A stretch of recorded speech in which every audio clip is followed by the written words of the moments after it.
Hello everyone, welcome to the 13th session of 30 Days to a More Powerful Vocabulary by Norman Lewis and Wilfred Frank. Today we are going to talk about adjectives that give you power. So this course is being presented to you by me, Shilpa Jha. Please rate, review, subscribe and recommend the course. Also please leave your valuable suggestions and comments below. Okay, so let's start with the first word for today. It is plebeian. Plebeian means common, coarse, ordinary, like a plebeian outlook to life. So basically the thing is, when you have a very ordinary outlook to life, when you don't want to achieve anything in life, when you don't have a specific goal in your life, it's going to be very common and ordinary for you. So you're not going to turn into an extraordinary person with somebody who's going to be really famous, or with a particular thing behind you. But no one's going to be behind you, because the outlook towards life, your outlook towards life is really common, something that everybody does, maybe probably engineering. Okay, and guys, don't be mad at me, I'm also an engineer, but I'm just telling you, because it's become such a fad these days that you don't know whether you really want to do that or not. You're just getting into it because 1,000 other people are getting into it. So basically plebeian means a common, ordinary outlook towards life. Next is perfunctory. Perfunctory means done mechanically without any interest. For example, when we study, especially, I think studying is something that is rare. I've rarely heard somebody whose hobby is studying. So nobody likes it. So when you don't like it, when you're doing something mechanically without any interest, then that is perfunctory. Or for example, government doctors, they are so over pressurized with their work that when you go to them, they might end up doing a perfunctory examination of you. That means they're not going to pay too much attention, because they're so overworked and so bored with their lives. Okay, next is abortive. Abortive is failing. So like you abort, I think abortive is abortion of children, or maybe abortion of a plan. Like this guy is probably sad because of the abortion of his plan to go out and play because of the rain. So the thing is, abortion means that something that you fail to do. So you just reject it, right? So he made an abortive attempt at winning the election. So probably it was not good enough and he lost. Next is surreptitious. Surreptitious means by secret, or stealthy means the thief moved surreptitiously in the dark house, right? So surreptitiously means secretly, like we even hide our keys, our cupboard keys or something, surreptitiously, so that nobody can take it, and then nobody can even steal it. Okay, next is presumptuous. Presumptuous means underconfident, or unduly confident or bold or arrogant, taking too much for granted, right? So the thing is that when you take too much for granted, for example, if somebody is a good leader, then you might end up asking any question from him, because you might think that he'd address everything. But that's wrong. You're being presumptuous, because you're taking whatever he's giving to you in in a very bad way. You're being too liberal about it, right? So you're taking that person for granted. So when you're unduly confident or bold or arrogant about something, then you're being presumptuous. Next is sadistic. So sadistic is a word you would have heard very often. I think there's one line that I can relate to it. Sadistic means deriving pleasure from pain. If you ask me, I would just say that one sentence totally explains sadistic.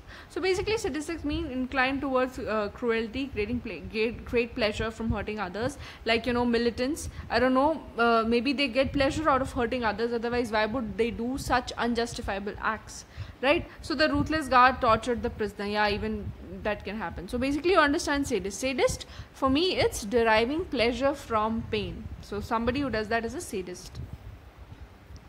Next is flagrant. Flagrant is openly glaring, wrong and scandalous. So one example of this was a marriage of a minister's daughter long ago.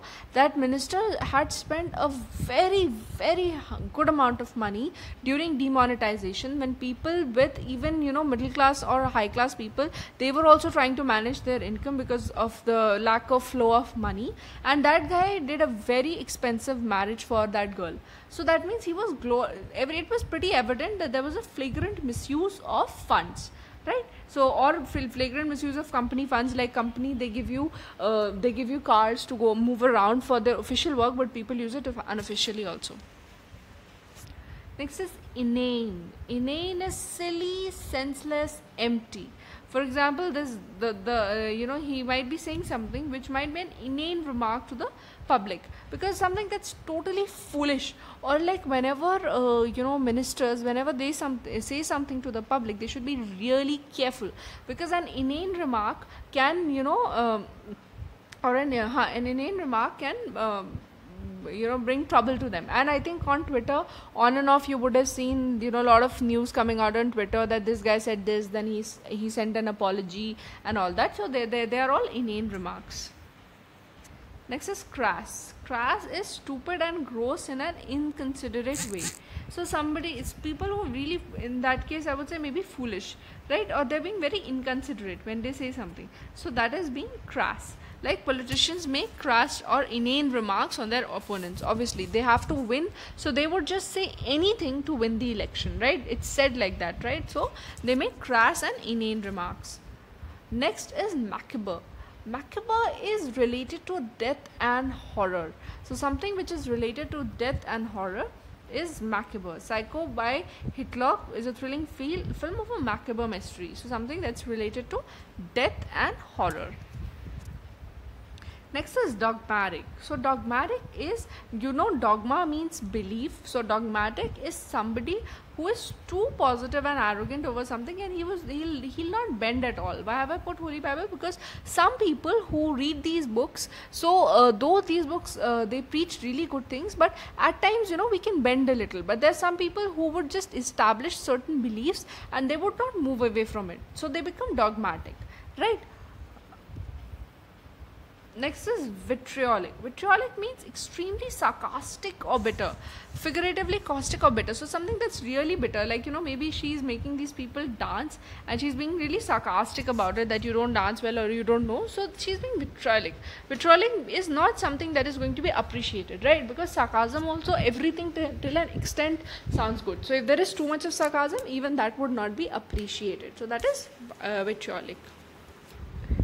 Next is intermittent. Intermittent means ceasing to start and end again. Again, for intermittent, how I learned this word, I linked it to a sinusoidal curve. So sinusoidal curve, there's a positive, then zero, then negative, then positives and zero. So basically what this means, it's starting and ceasing, starting and ceasing, starting and ceasing. One good example of it can be batteries, that if you would have seen sometimes, our clock stops. You just go and push the battery like 3-4 times and it starts working, right? So the battery starts working intermittently. Next is subversive. Subversive is tending to overthrow from the very foundations, aiming to destroy. Like our Modi government had plans of subversing the money, the black money flow in the market. So because of which demonetization happened. Sorry, I couldn't find a picture of the other one, so I had to manage with this one, but you get the point, right? So that is subversive. Next is desultory. Desultory means passing irregularly from one thing to another. No method or plan. So when you're not planned, you're not meticulous, and you just randomly do stuff, randomly do your work, then you're being desultory. So you don't have a proper plan. Okay, next is sardonic. So sardonic is bitter, scornful, sneering. Like what a sardonic smile she gave. So sometimes, again, such people might be sadistic also, because the thing is that if someone is in trouble, right? Or maybe, at times if from a banana you slip, so usually there's a lot of pain, right? When you fall down on the floor. But instead of helping the person, if they start laughing on you, so that is being sardonic. So that smile might be sardonic. So it might be bitter and mocking kinds. So that's it for today, guys. I hope you liked the session. Thank you so much. Have a great day.